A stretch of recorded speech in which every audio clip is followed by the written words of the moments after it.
একটা নারীর জন্য সবচাইতে বিশ্বাসের জায়গা হচ্ছে দুনিয়াতে তার স্বামী। একজন নারীর জন্য সবচাইতে দুনিয়ার বর্ষার জায়গা হচ্ছে তার স্বামী। একজন নারীর পৃথিবীতে সবচাইতে অন্তরের মধ্যে সবচাইতে ভালোবাসা পৃথিবীর বুকে তার স্বামী।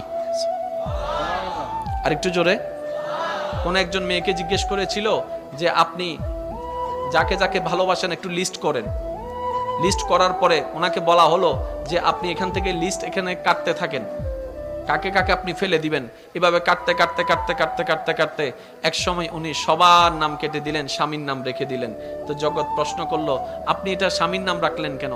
সবাই আমাকে ছেড়ে দিতে পারে, আমার স্বামী আমার হাত কখনো ছাড়বে না। এটার নাম হচ্ছে নারী জাতি। সুবহানাল্লাহ। আপনি একটু খেয়াল করে দেখেন না, আপনি আমি নিজের এলাকা ছেড়ে যদি কোথাও যাই ৩-৪ দিন পরে কিন্তু আর ভাল লাগে না।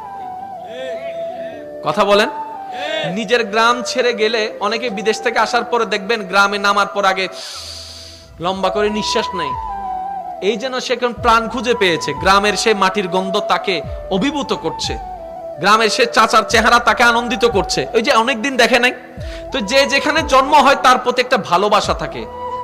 আমাদের মা বোনদেরকে দেখেন, যেখানে জন্ম হয়েছে, যেখানে ছোটবেলা থেকে বড় হয়েছে, যে উঠানে খেলেছে, যে ঘর ছেড়েছে, যে ঘরে খেলেছে, যে ঘরে থেকেছে, যে পরিবারে বড় হয়েছে, হঠাৎ করে একটা প্রস্তাব আসলো, অচেনা এক পরিবারের মধ্যে চলে যাচ্ছে, অচেনা একটা পরিবারের মধ্যে চলে যাচ্ছে, অচেনা এক সমাজে চলে যাচ্ছে।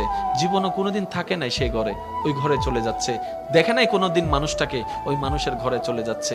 এবার একজন মানুষ হঠাৎ করে এইরকম সিচুয়েশন কিভাবে কমপ্লিট করতে পারে, অবাক লাগে। মনে রাখবেন, আল্লাহ তাআলা যদি আমাদের মা বোনদেরকে ধৈর্যের পাহাড় না বানাতেন, হয়তো এই পৃথিবীতে পরিবার নামটা থাকতো না, সংসার নামটা থাকতো না। আপনি আপনার মায়ের দিকে দেখেন না, আপনি আপনার দাদি নানির দিকে দেখেন।